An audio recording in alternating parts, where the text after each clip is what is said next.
Morning students, I am Gunjan Joshi from Navjyoti global school पहाड़ पानी। तो आज हम अपनी क्लास 7th का चैप्टर 8 शाम एक किसान पढ़ेंगे। ठीक है। अब इस चैप्टर का जो टाइटल है, जो इस पोएम, इस कविता का जो शीर्षक है वो है शाम एक किसान। तो अब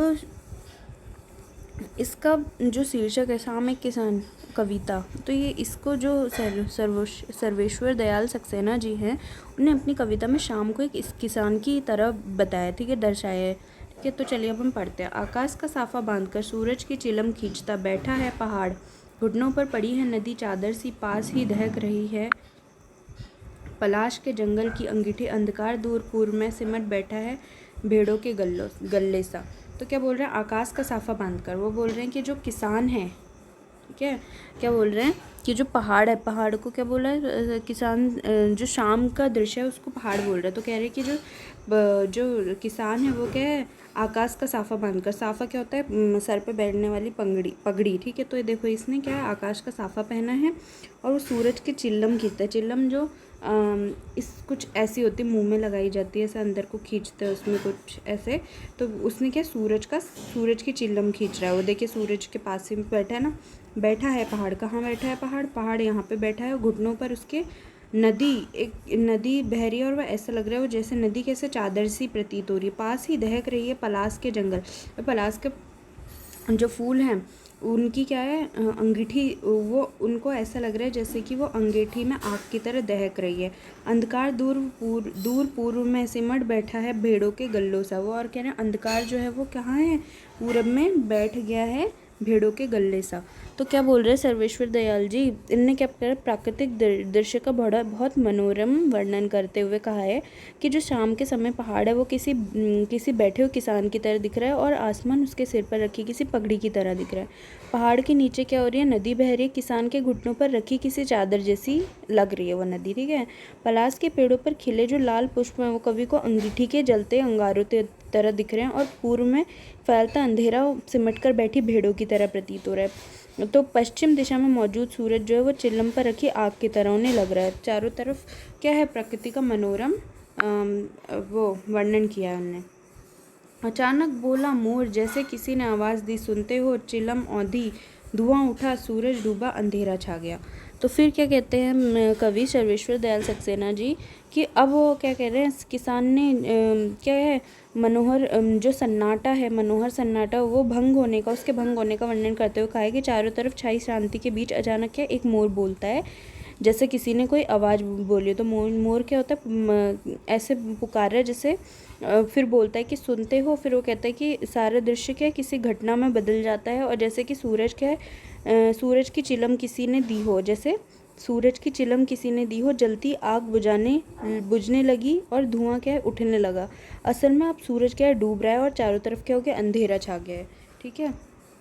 तो ये थी सर्वेश्वर दयाल सक्सेना द्वारा रचित कविता। अब देखो कवि ने क्या है इसमें बताया कि कवि ने किसान में जाड़े की शाम को क्या प्राकृतिक दृश्य क्या है, जाड़े की शाम का प्राकृतिक दृश्य क्या है। इस प्राकृतिक दृश्य में पहाड़ बैठे हुए एक किसान की तरह दिखाई दे रहा है। आकाश उसके सिर पर बंदे साफे के समान लग रहा है। नदी घुटनों पर रखी चादर सी, पलाश के पेड़ों पर लाल फूल जो है जलती अंगीठी के जैसे पूर्व क्षितिज पर घना होता है। अंधकार झुंड में बैठी भेड़ों जैसा और पश्चिम दिशा में डूबता सूरज चिल्लम पर सुलगती आग की भांति दिख रहा है। पूरा दृश्य शांत है। अचानक मोर बोलता है, मानो किसी ने आवाज़ लगाई, सुनते हो?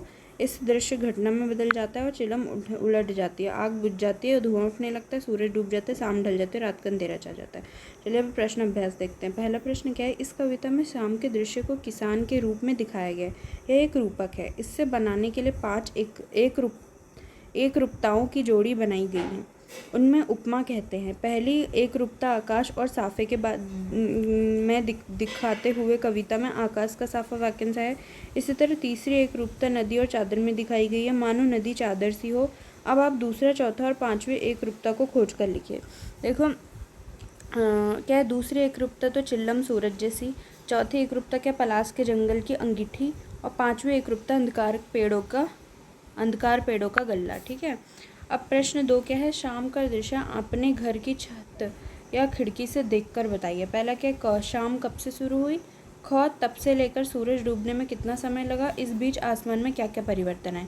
देखिए प्रश्न 2 में क्या बोला है, शाम में घर की छत या खिड़की से देखने पर पता चलता है कि सूर्य जो है वो क्या है, पश्चिम में पहुंचने के साथ साथ ही संध्या होने का रंगत होने लगता है। ठीक है, शाम कब से शुरू, और शाम से सूरज के डूबने तब से लेकर सूरज डूबने में कितना, शाम से सूरज डूबने में लगभग 1 से 1.5 घंटे का समय लगा।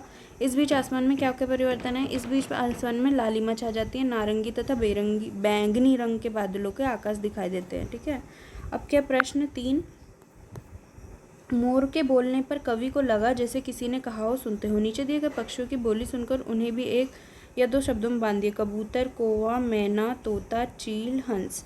कबूतर क्या बोलता है, कहाँ जा रहे हो। कौवा बोलेगा क्या, रात नहीं होने दो।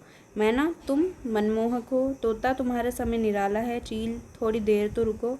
हंस, तुम्हारा कोई मुकाबला नहीं। मतलब ऐसा आपने कोई भी बोली बोल के उनका कहना, आप इनकी तरह दूसरे वाक्य भी लिख सकते हैं। कविता से आगे क्या, इस कविता को चित्रित करने के लिए किन किन रंगों का प्रयोग किया गया। इस कविता को चित्रित करने के लिए पीला, लाल, आसमानी, नीला, भूरा, सफ़ेद, नारंगी, हरे, काले सारे रंग का प्रयोग किया। देख सकते हैं आप ऊपर देखिए, ये नीला है, हरा है, लाल है, पीला है, भूरा है ना, पिंक, और क्या कहते हैं, सारे रंग है। अब प्रश्न 2 क्या है, शाम के समय से, ये तो हो गया था। तीसरा क्या है, हिंदी के एक प्रसिद्ध कवि सुमित्रा नंदन पंत ने संध्या का वर्णन इस प्रकार किया। संध्या का झुटपुट, रुकिए एक प्रश्न छूट गया, हाँ।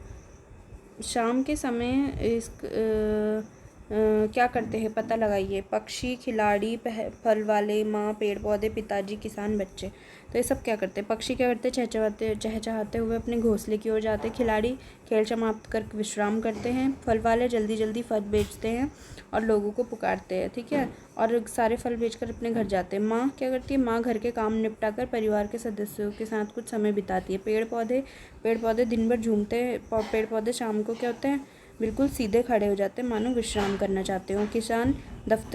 किसान क्या करता है, दिन भर खेत में काम करता किसान अपने घर को जाता है। पिताजी दफ्तर दुकान से घर जाते हैं। बच्चे क्या करते हैं, बच्चे माता पिता के साथ समय व्यतीत करते हैं, कुछ मनोरंजन हेतु टीवी भी देखते हैं। ठीक है, प्रश्न 3 क्या है, हिंदी के एक प्रसिद्ध कवि सुमित्रानंद पंत ने संध्या का वर्णन इस प्रकार किया है। संध्या का झुटपुट, बसों का झरमुट है, चहक रही चिड़िया, टी टू टू। ऊपर दी गई कविता और सर्वेश्वर दयाल जी की कविता में आपको क्या अंतर लगा, लिखिए। ऊपर दी गई सुमित्रानंद पंत द्वारा लिखित कविता में प्रकृति के शाम के समय बांसों के झुरमुट में चिड़िया की गतिविधियों का वर्णन है, जबकि कवि सर्वेश्वर दयाल सक्सेना द्वारा अपनी शाम एक किसान के रूप में जो जाड़े की शाम के प्राकृतिक दृश्य का वर्णन अनुपम ढंग से किया गया है। ठीक है, अब अनुमान और कल्पना है। इसमें आपको अपना अनुमान लगा के अपनी कल्पना के हिसाब से उसको उत्तर देना। शाम के बदले यदि आपको कविता सुबह के बारे में लिखनी हो तो किन किन चीज़ों की मदद लेकर अपनी कल्पना को व्यक्त करेंगे। नीचे दी गई कविता की पंक्तियों के आधार पर सोचिए। पेड़ों के झुनझुने बजने लगे, लुढ़कती आ रही है सूरज की लाल गेंद, उठ मेरी बेटी सुबह हो गई। तो ये क्या है, कविता सवेरे होने लगा है, लगता है सूरज की लाल गेंद क्या है, धरती की ओर आ रही है, सूरज की लाल गेंद। ठीक है, और पेड़ों के झुनझुने बज रहे हैं, सुबह हो गई है, उठो मेरी बेटी उठो, क्या हो गई है, सुबह हो गई है।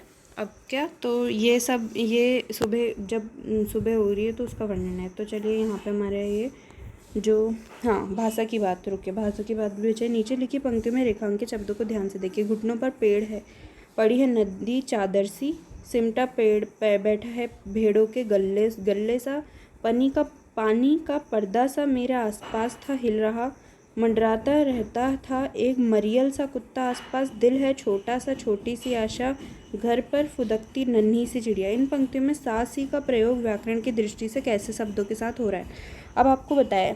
देखिए इन पंक्तियों में कैसे हो रहा है, आपको इन पंक्तियों में सा सी का प्रयोग किया है व्याकरण की दृष्टि से संज्ञा और विशेषण शब्दों के साथ हो रहा है। जैसे कि चादर, गल्ले है ना, चादर के संज्ञा है गल्ला, छोटी विशेषण है, नन्ही विशेषण है, संज्ञा विशेषण शब्द है। ठीक है, अब